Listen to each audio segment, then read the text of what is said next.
Greetings everyone, my name is Purnanjali Singh and the topic that I chose is evidentiary value of confessions and its types.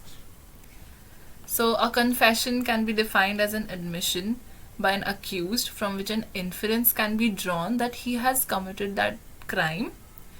The Indian court relied on this definition for a long period of time, which was later on modified by the Privy Council, holding that only direct acknowledgment of guilt can be regarded as a confession.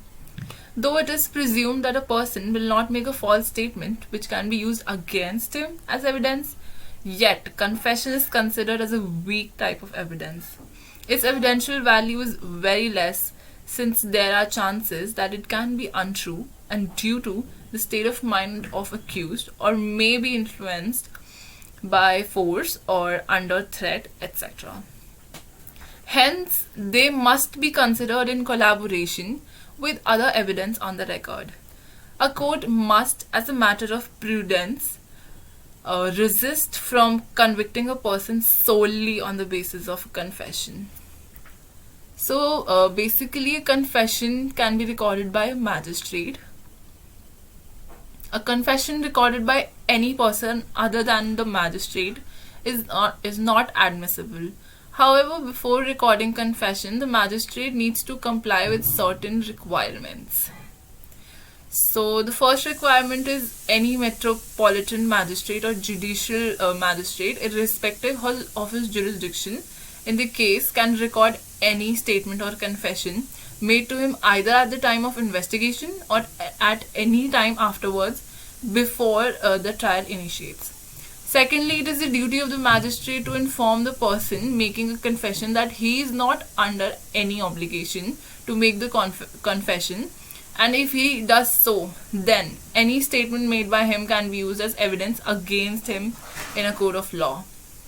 Thirdly, the magistrate must also ensure that the person must make confession voluntarily and must not be under any threat or influence. Any involuntary confession is not admissible before a court of law.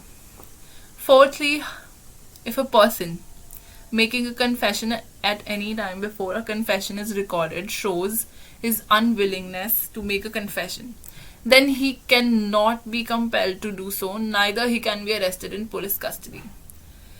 Fifth point is that the confession made must be signed by the person making it and shall be recorded.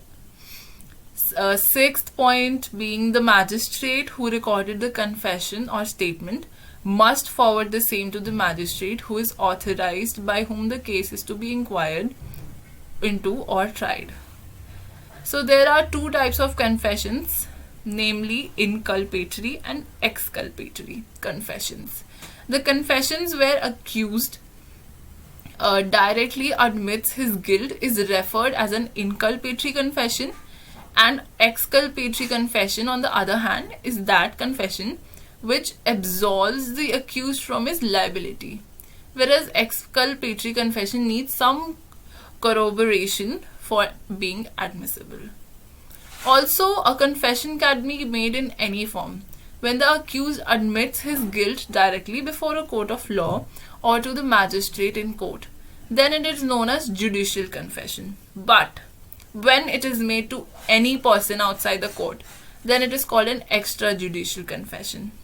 It includes confession made to a police officer or to any person or confession made to oneself. It is often considered as a weak type of evidence. So there are two cases. First is the Pakala Narayan Swamy versus Emperor, where the accused admitted his guilt before the police and later on refused to identify accused before magistrate and during trial. The court held that it won't amount to confession as there was no direct admission of guilt by him.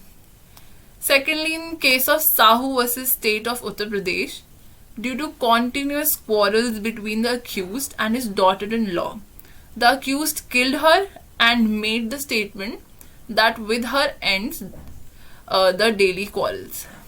The court considered the statement to be a confession, holding that for a confession to be relevant, it is not necessary that it must be communicated to some other person. Thank you.